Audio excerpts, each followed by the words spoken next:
Assalamualaikum warahmatullahi wabarakatuh. Selamat datang kembali teman-teman di channel Problem Catur. Semoga kita semua diberikan kesehatan dan rezeki yang melimpah oleh Allah Subhanahu wa Ta'ala. Amin. Baik sahabat Problem Catur, dimanapun teman-teman berada, semoga sehat selalu. Kali ini saya akan memainkan pembukaan gambit raja yang diambil dari partai-partai Grandmaster dunia di beberapa event turnamen. Partai pertama ini dimainkan oleh Vasily Ivanchuk megang buah putih dan Anish Giri megang buah hitam di main rapid 2013. Dimulai dari E4 oleh putih, E5 langsung dibalas dengan F4. Ivanchuk salah satu Grandmaster yang masih eksis memainkan gambit raja kawan-kawan.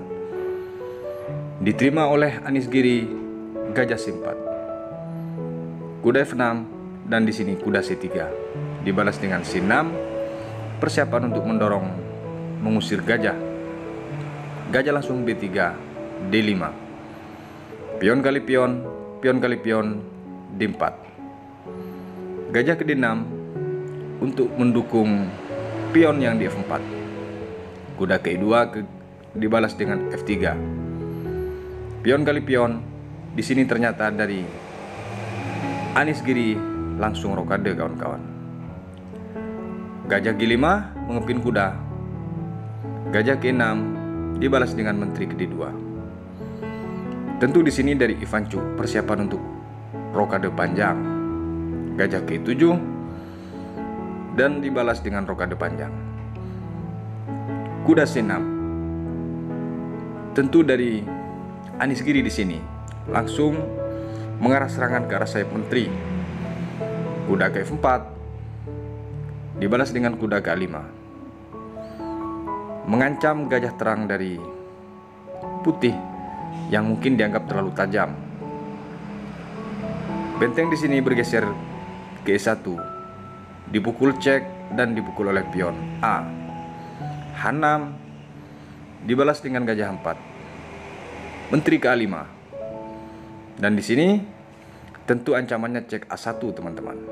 Bergeser B1, kuda ke4. Mengajak pertukaran paksa diterima oleh putih dengan memukul kuda. Dipukul gajah sekaligus mengancam benteng. Bergeser G1. Gajah di sini G5 sekaligus mengepin kuda. H4 diberikan begitu aja dan dibalas dengan langkah oleh Anish Giri memukul kuda. Dipukul oleh menteri, raja ke 8. Karena raja terpin oleh benteng, makanya dia bergeser takut pion yang di H6 diambil. Di sini pion memukul pion sekaligus mengancam gajah. Perhatikan langkah ini teman-teman. Ada langkah taktis yang memang tersembunyi di sini. Di posisi ini teman-teman, langkah partai dari Anish Giri memundurkan gajah tersebut ke D7. Padahal kalau dipukul sekilas pasti unggul, tapi pasti dipukul dengan gajah, tidak mungkin dengan menteri karena terjaga oleh kuda. Tapi ternyata kenapa Anish Giri memilih untuk mundur? Karena jika dipukul kawan-kawan, maka akan datang menteri E5 dan ini langsung ancaman checkmate. Ada dua kemungkinan di sini, yaitu melindungi pion yang ditarget G7 atau mendorong pion ke F6. Kalau misalnya ke F6 atau melindungi G7, intinya dia akan mengambil gajah. Dan jelas terjadi pertukaran, unggul satu perwira dari putih kawan-kawan. Kembali ke posisi di saat pion mengancam gajah. Langkah di sini dari Anish Giri, gajah ke D7. Dipukul oleh Ivanchuk. Jelas di sini seperti dikorbankan begitu saja kawan-kawan. Diterima G1 cek. H7, langkah yang cukup bagus sebenarnya. Di sini datang langkah kuda ke4 dan langkah ini yang tidak terbaca teman-teman. Walaupun di sini bisa dibela, namun desakan ini cukup memaksa kehancuran dari hitam. F6, langkah yang sudah sangat betul di sini teman-teman. Dibalas dengan tetap dipukul dengan cek, diterima dipukul dengan benteng, dan di sini menteri memukul gajah. Secara perwira di sini dari Ivan Cuk atas pengorbanan membuang benteng tadi ke G7, kalah satu gajah kawan-kawan. Di sini tentu ancaman checkmate yang tidak bisa dilindungi. Namun di sini masih ada jawaban yang menyisakan teka-teki dari Anies Giri. Masih dijalankan dengan gajah G4. Satu langkah dari ini dari Anies Giri menyerah kawan-kawan. Tapi jika salah menjawab putih atas langkah ini kawan-kawan, ternyata remis. Luar biasa teka-teki dari Anies Giri ini. Kalau di posisi ini kawan-kawan tidak tepat langkah yang diberikan oleh putih, maka dipastikan remis. Kemana langkah Anies Giri? Langkah Ivan Cuk menjawab langkah ini kawan-kawan, yang membuat dari Anies Giri menyerah. Silakan di skip kalau kawan-kawan mendapatkan jawaban itu, maka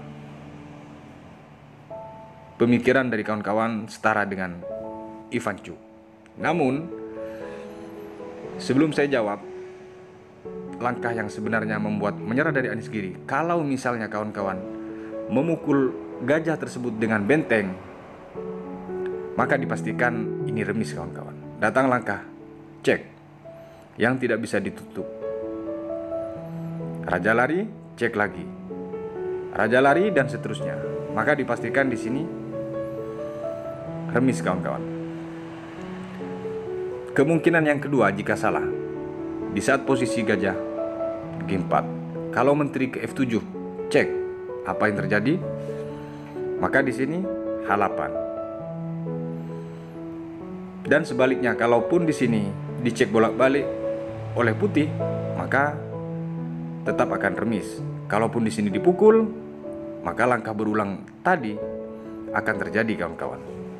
Langkah teka-teki ini dijawab dengan mantap oleh Vasil Ivan Cuk di saat posisi gajah seperti ini dengan cek menteri ke E7 kawan-kawan.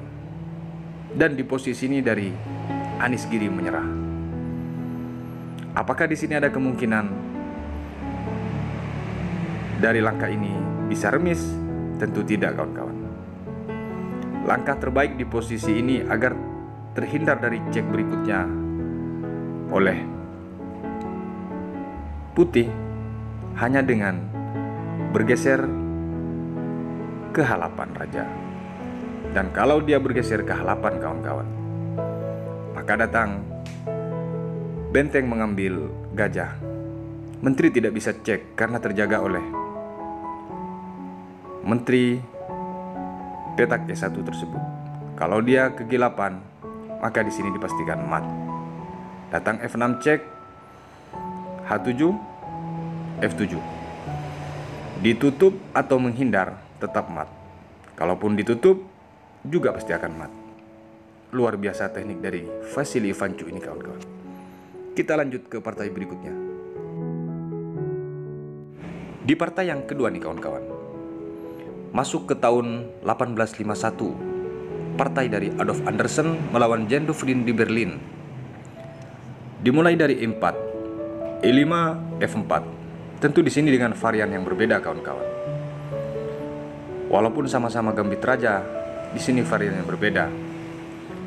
Gajah langsung di sini dikeluarkan oleh hitam, membiarkan peraduan pion di pusat, kuda F3 dan dibalas dengan D6. Dengan kata lain, gambit raja ini ditolak kawan-kawan. Di sini langsung didorong pion, gajah G4 dan dibalas dengan gajah C4. Kuda F6 dengan mengancam pion E4, dibalas dengan pion kali pion, dan di sini gajah langsung memukul kuda. Dibalas dengan langkah menteri kali gajah, pion kali pion, D4. Tentu langkah ini kawan-kawan sangat berani untuk manuver rokade dari putih mendorong pion D4. Diterima dan di sini rokade dari putih.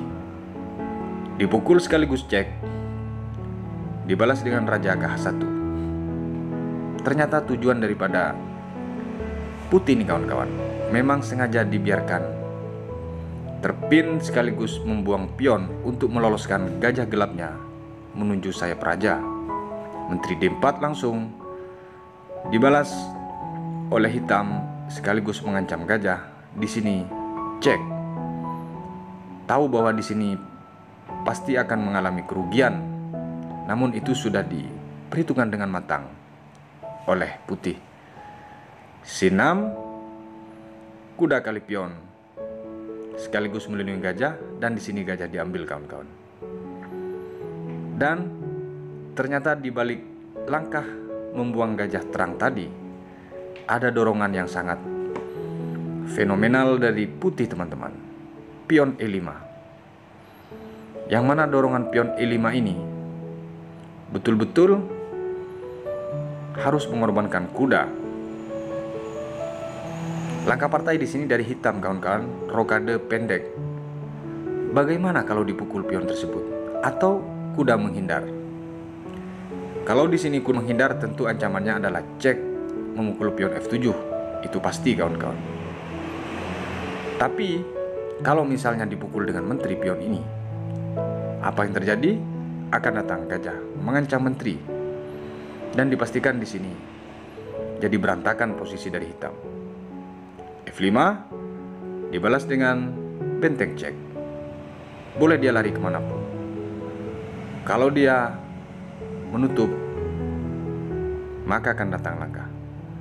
Dipukul, dan setelah dipukul dengan raja, menteri hilang kawan-kawan. Kalaupun di sini raja mendekati untuk menjaga menteri, tetap akan hilang. Dan jika dipukul, jelas menteri hilang kawan-kawan. Kembali ke posisi di saat dorongan pion E5 dari putih. Di sini hitam langsung rokade pendek karena kuda tersebut tidak bisa dibela. Dibalas dengan pion langsung memukul dan menteri kali pion.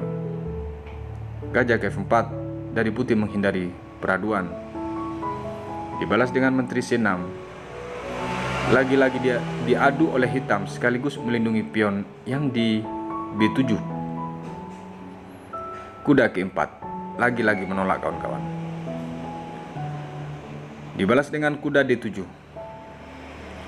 Kalaupun di sini didorong tadi pion ke F5, maka tetap akan menghindar cek terlebih dahulu kawan-kawan. Benteng di sini langsung mengepin gajah gelap dari hitam. Dibalas dengan B6. Gajah di sini ke D6. Langkah yang cukup berani dari putih yang memaksa di sini harus kehilangan kualitas, karena kalau digeser tentu benteng ini akan hilang. Raja ke H8 dibalas oleh hitam dan gajah langsung memukul benteng. Dibalas dengan benteng kali gajah B4. Setelah unggul kualitas, sekarang unggul satu perwira kawan-kawan. Dari hitam tidak bisa meninggalkan gajah tersebut. Kuda di sini ke E5 mengancam balik menteri. Dibalas dengan F5. Kuda C4 mencoba melindungi, dan di sini tidak langsung diambil gajah tersebut, melainkan langkah kuda ke G5, ancaman checkmate. Dibalas dengan langkah G6 karena ini langkah terbaik. Lagi-lagi dari putih tidak langsung mengambil gajah tersebut kawan-kawan, masih menggeser menteri ke H3 dengan ancaman checkmate. Dan di posisi ini kawan-kawan, dari hitam menyerah.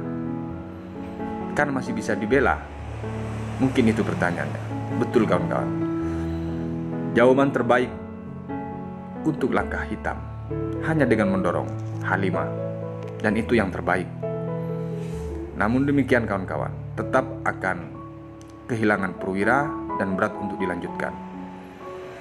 Putih akan mengambil gajah. Setelah dipukul lagi oleh pion, datang cek lagi kuda. Kalau dipukul tentu hilang kesempatan sama sekali. Ketika dia bergeser, maka akan datang lagi cek. Bergeser lagi, cek C3. Ini langkah memaksa, harus mengambil kuda kawan-kawan. Kalau diambil kuda, hilang benteng. Satu benteng penuh. Dan tidak ada perlawanan. Jika dilanjutkan, tetap akan kalah. Makanya dari hitam di posisi Menteri H3 langsung menyerah kawan-kawan. Kita lanjut ke partai berikutnya. Dan di partai ini kawan-kawan, putih dipegang oleh Alexander Alkin melawan Oskar Tiner di Jerman pada tahun 1911. Dimulai dari E4, E5, F4. Hitam menolak atas langkah F4 tersebut. Gajah langsung C5, kuda F3, D6, dan kuda C3. Kuda F6, gajah C4, dan dibalas dengan kuda C6. D3, gajah G4. Kuda langsung mengancam gajah gelap dari hitam karena yang menghalangi untuk rokade tentunya. Di posisi ini pion kali pion kawan-kawan. Dipukul gajah gelap dari hitam, dipukul oleh pion, dan di sini gajah kali pion. Kuda ke H5 dibalas dengan langkah gajah K3. Kuda ke E5 dengan mengancam gajah terang sekaligus kuda yang diintipnya kawan-kawan. Perhatikan langkah komplek yang sangat spektakuler dari Alexander Alkin ini. Dari Alkin tidak menghindar gajah terang atau di sini tidak menghindar kuda, tapi di sini dari Alkin kawan-kawan menerima tawaran peraduan kuda dengan mengorbankan menteri. Kuda kali kuda. Perhatikan.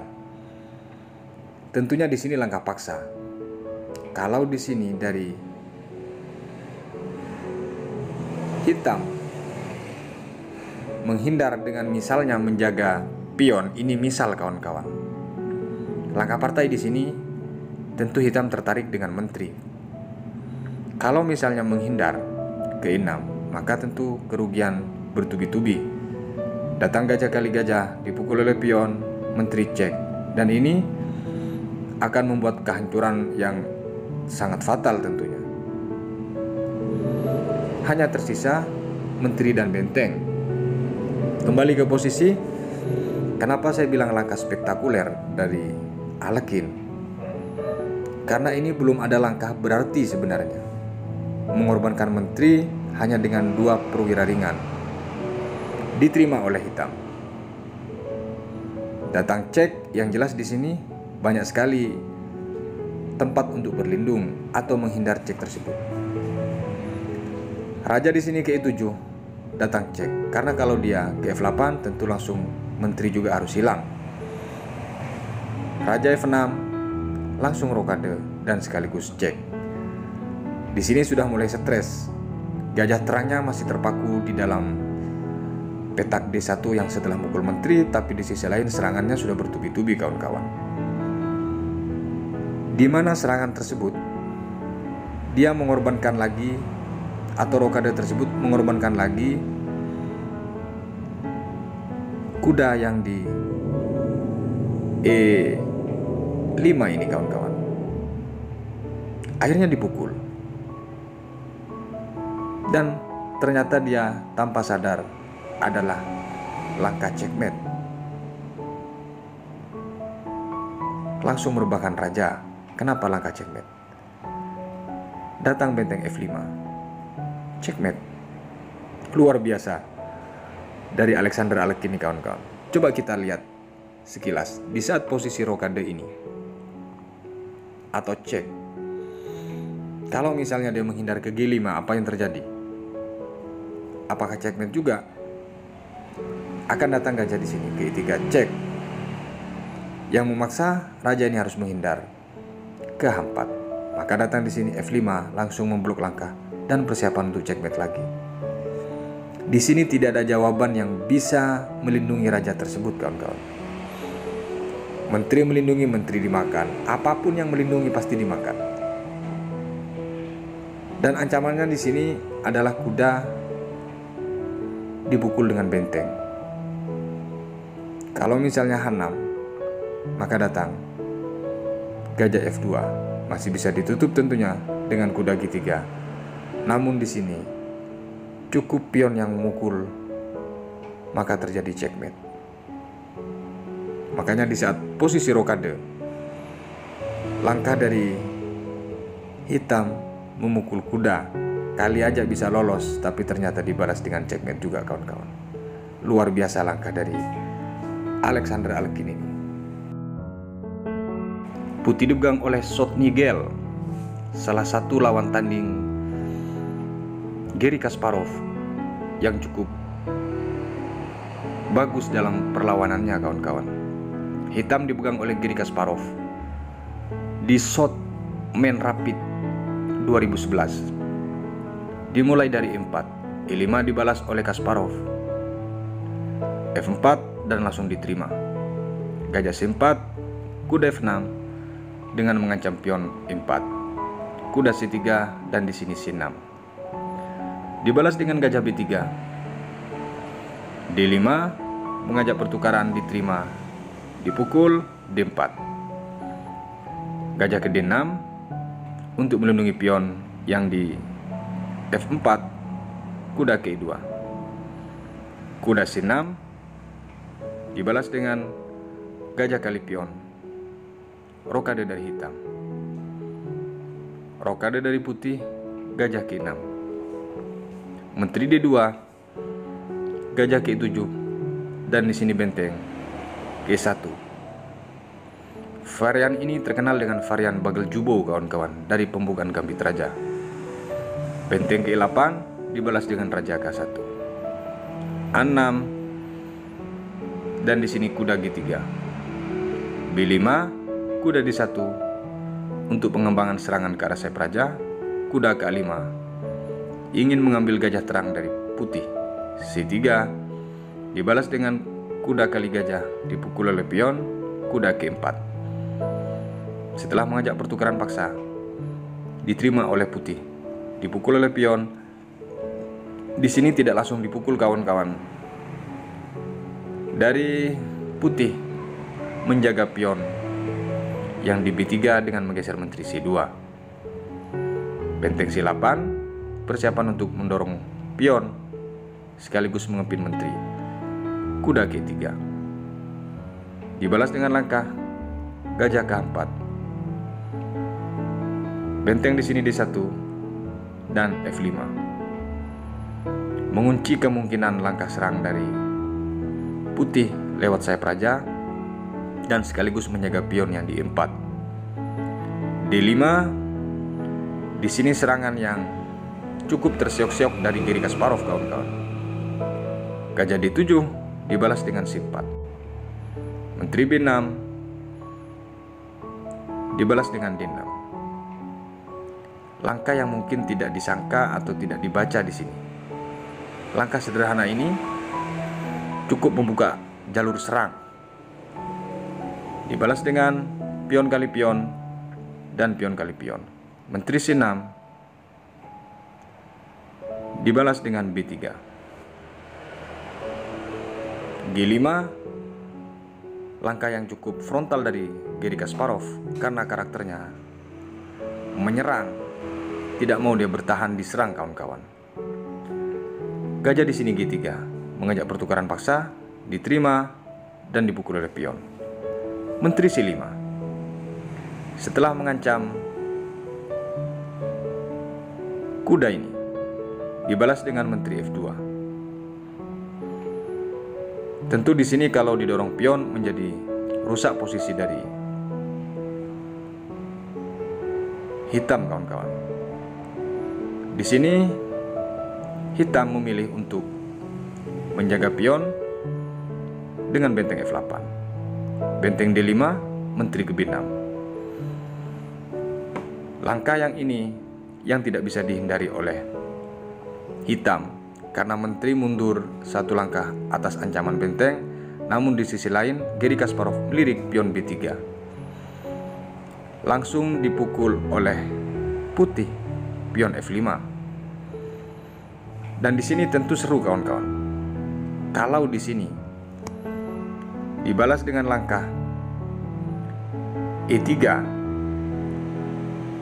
karena terjadi peraduan menteri tentunya di sini. Hitam misalnya membalas E3, maka di sini akan datang cek, yang memaksa raja harus bergeser. Kalau raja bergeser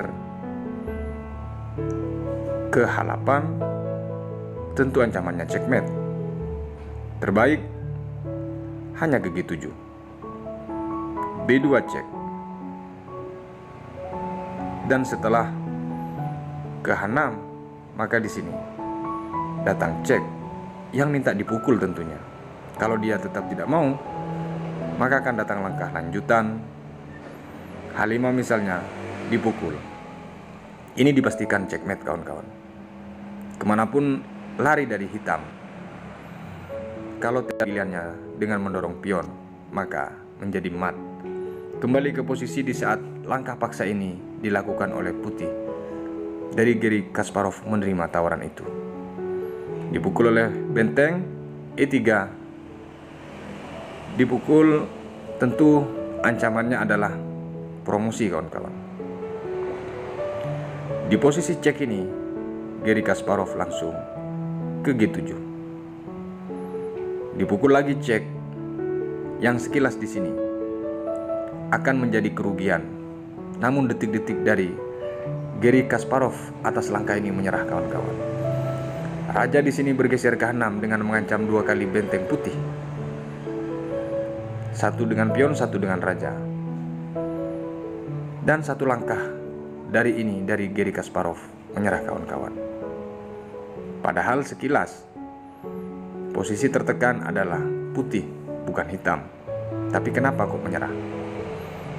Langkah yang diberikan oleh Schotnigel dengan memukul benteng F8. Dan di posisi ini dari Garry Kasparov menyerah, kawan-kawan. Kenapa dia menyerah di posisi ini? Karena kemungkinan terbaik hanya 2. Pertama, kalau dia memukul benteng F8, maka akan datang langkah E5. Pion ini tidak bisa dibela tentunya. Kalaupun di sini misalnya pura-pura cek H2, lagi-lagi dia akan disibukkan dengan menjaga pion. Dan yang pasti pion ini akan jatuh, kawan-kawan. Kemungkinan yang kedua, di saat posisi benteng kali benteng, kalau misalnya raja yang memukul, maka di sini pion ini tidak bisa promosi juga, tetap harus hilang. Sementara pion promosi atau keunggulan pion daripada putih tidak bisa dikejar. Makanya dari Garry Kasparov langsung menyerah di saat posisi benteng di sini ke F8, kawan-kawan. Putih dipegang oleh Judit Polgar, hitam dipegang oleh Vasilin Topalov.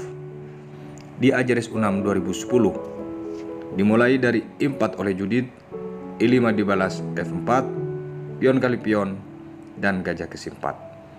D5 langsung mengajak pertukaran.